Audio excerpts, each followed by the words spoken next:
రూపం శ్రీ జ్ఞాన ప్రసూనాంబ సేవితుడై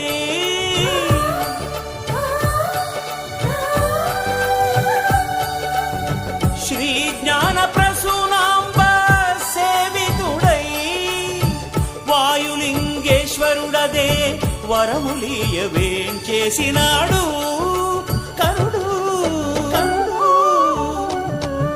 ఇదే ఇదే శ్రీకాళహస్తి, ఇక్కడే కలుగుతుంది అద్వైత సిద్ధి.